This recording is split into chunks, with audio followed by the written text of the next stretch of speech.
आनंदपुर अग्निकांड, जिसने एक बार फिर से बंगाल की ममता सरकार की निर्ममता और लापरवाही की पोल खोल दी है। 26 जनवरी की सुबह लगभग 3 बजे कोलकाता के आनंदपुर के पास नाजिराबाद में ईएम बाईपास के पास 2 गोदामों में भीषण आग लग गई, जिसमें कम से कम 25 लोगों की जान चली गई। आग लगने से 30 घंटे बाद भी उस पर पूरी तरीके से काबू नहीं पाया जा सका था। आग गंगाधर दास के पुष्पांजलि डेकोरेटर्स के गोदाम में लगी और तेजी से पास के एक गोदाम में भी फैल गई, जिसे फूड चेन वाव मोमो ने किराए पर लिया था। आग इतनी तेजी से फैली कि मजदूरों को भागने तक का मौका नहीं मिला। लेकिन सवाल ये कि क्या ये सिर्फ एक हादसा है या ममता बनर्जी सरकार की लापरवाही का नतीजा?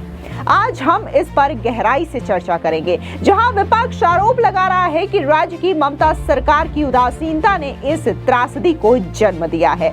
बता दें कि ममता बनर्जी निर्मम और संवेदनशील दीदी है। जी हां, बंगाल की बेटी ने बार बार यह साबित किया है कि उन्हें किसी भी तरीके से चुनाव जीतने से ज्यादा कुछ भी मायने नहीं रखता, जबकि वो अपनी पार्टी के चुनाव के वॉर सीक्रेट को आईपैक प्रमुख प्रतीक जैन के घर से बचाने के लिए दौड़ सकती हैं और अपने दागी अधिकारियों को बचाने के लिए भी दौड़ सकती थी। लेकिन उन्होंने उस गोदाम का दौरा नहीं किया जहां गोदाम अधिकारियों की लापरवाही के कारण 20 लोगों से ज्यादा की जान चली गई थी। तकनीकी रूप से नाजिराबाद की दूरी ममता बनर्जी के काली घाट स्थित घर के राज बिहारी एवेन्यूज के रास्ते से सिर्फ 18.5 किलोमीटर है और प्रिंस अनवर शाह रोड के रास्ते से 10 किलोमीटर पड़ती है, जहां वो उस दिन नहीं जा सकी। लेकिन वो अपने दस्तावेजों को बचाने के लिए 50 पुलिस अधिकारियों के साथ आईपैक कार्यालय पहुंच जाती हैं, जो उनके घर से तकरीबन 14.5 किलोमीटर की दूरी पर स्थित है। इस त्रासदी की गंभीरता को लेकर के उनकी प्रतिक्रिया देर से और असंवेदनशील भी देखने को मिली, क्योंकि ममता बनर्जी घटना के कई दिनों बाद अपनी सिंगुर रैली से इस घटना को संबोधित किया और उनके भाषण में से बहुत कम जगह दी गई, जिसमें उन्होंने ज्यादातर समय खोई हुई जानों के मुआवजे पर देने के लिए जोर दिया। अब ये पहली बार नहीं है जब ममता बनर्जी ने अपने ही लोगों के प्रति असंवेदनशीलता दिखाई हो, चाहे वो आरजी कर मेडिकल कॉलेज का मामला हो या फिर माल नदी त्रासदी, जिसमें लोगों की जान चली गई। ममता बनर्जी बेपरवाह और घमंडी बनी रही, जबकि उन्होंने अभया के बलात्कार और हत्या को कम आंकने की कोशिश की। वो माल नदी त्रासदी में कई लोगों की जान जाने के समय भव्य दुर्गा पूजा कार्निवल में नाचने में बिजी थी। कोई प्रशासनिक जवाबदेही भी नहीं दिखी। दरअसल पूरा आनंदपुर अग्निकांड मामला राज्य में प्रशासनिक चूक का एक सबूत है। ये पूरा इलाका ईस्ट कोलकाता वेटलैंड्स का हिस्सा था, लेकिन एनजीटी, हाई कोर्ट और सुप्रीम कोर्ट के इसे बचाने के फैसले के खिलाफ जाकर के टीएमसी सरकार और उसके स्थानीय नेताओं ने इलाके का घोर कुप्रबंधन किया, जिसमें तालाब भरने के मामले आम बात हैं। इससे भी बढ़कर के गोदाम वाला इलाका साल 2011 से पहले कृषि भूमि था, जिसका स्वरूप नियम के मुताबिक बदला नहीं जा सकता था। हालांकि कोई कार्रवाई नहीं की गई। इसके बजाय 2011 से साल 2025 तक इलाके में एक नहीं बल्कि कई सारे गोदाम बनाए गए।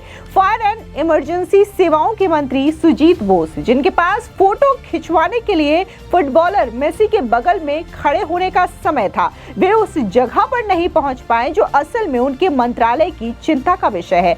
जबकि आग में कई लोग मारे गए। सुजीत बोस को घटनास्थल पर पहुंचने में 32 घंटे लग गए। इसके अलावा जब उनसे उनकी नाकामियों के बारे में सवाल किया गया तो उन्होंने अपनी राजनीतिक नेता ममता बनर्जी के नक्शे कदम पर चलते हुए जल्दी से जल्दी लोगों पर, खास तौर से इलाके के व्यापारियों पर ही दोष मढ़ दिया। इन सब के बावजूद अक्षम सुजीत बोस राज्य कैबिनेट पर अभी भी अपने पद पर बने हुए हैं। जैसा कि उम्मीद थी, आग लगने से मौत का सामान्य कारण आग से सुरक्षा उपायों की कमी थी, जो पूरे राज्य में आग से होने वाली ज्यादातर मौतों का कारण बन गया। इस आग लगने की घटना में फायर डिपार्टमेंट डिपार्टमेंट के डीजी रणधीर कुमार ने साफ तौर पर यह मान करके कि डिपार्टमेंट की ओर से चूक हुई है, अक्षमता को पूरी तरीके से उजागर कर दिया है, क्योंकि गोदाम इतने लंबे समय तक बिना फायर क्लियरेंस सर्टिफिकेट के चल रहा था और इस संबंध में आधिकारिक शिकायत दर्ज होने के बावजूद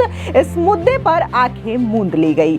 अगला शिकार हम में से कोई भी हो सकता है, क्योंकि पूरे बंगाल में फायर सेफ्टी की असली तस्वीर रोंगटे खड़े कर देने वाली है। राज्य में सिर्फ 130 फायर स्टेशन और लगभग 350 फायर इंजन है। 2011 से केवल 55 नए फायर स्टेशन बनाए गए हैं। राष्ट्रीय मानकों के मुताबिक पश्चिम बंगाल को 2000 से अधिक फायर स्टेशन की आवश्यकता है।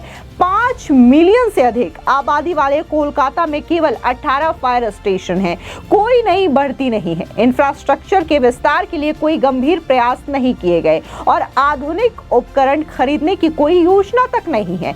टीएमसी की मानव निर्मित त्रासदी यानी कि मैन मेड ट्रेजेडी, टीएमसी की भाई भतीजावाद और सिंडिकेट राज की राजनीति प्रशासनिक विफलता का नजरिया है। मानव निर्मित त्रासदी से संबंधित मौजूदा घटनाक्रमों पर कई सारे सवाल उठाए जा सकते हैं। वाव मोमो के सीईओ सागर दरियानी कथित तौर पर ममता बनर्जी के करीबी है। वो उनके करीबी साथी रहे हैं और 2018 से सभी बंगाल ग्लोबल बिजनेस समिट में ममता बनर्जी के साथ नजर आते हैं और साल 2023 में उनके मैड्रिड दौरे पर भी उनके साथ थे। सुरक्षा प्रोटोकॉल न होने के बावजूद कोई कार्रवाई नहीं की गई और फैक्ट्री को पूरी छूट के साथ चलने दिया गया, जिससे आम लोगों गरीबों की जान जोखिम में पड़ गई। क्या प्रशासनिक जवाबदेही में ये कमी ममता बनर्जी की सागर दरियानी से नजदीकी का नतीजा हो सकती है? इस घटना में स्थानीय पुलिस ने 29 जनवरी को वाव मोमो के मैनेजर और डेप्यूटी मैनेजर मनोरंजन शीट और राजा चक्रवर्ती को वेयर हाउस मालिक गंगाधर दास के साथ गिरफ्तार किया। बेशक वे दोषी हो सकते हैं क्योंकि उन्होंने सुरक्षा प्रोटोकॉल सुनिश्चित करने की लापरवाही नहीं की, लेकिन स्थानीय प्रशासन ने भी इस पर ध्यान क्यों नहीं दिया? शायद इलाके में काम करने वाले टीएमसी सिंडिकेट ने बिजनेस मालिकों से मोटी कमाई की, जिसका एक हिस्सा नियमित रूप से कालीघाट की सड़कों और शांति निकेतन के गलियारों तक पहुंचता होगा।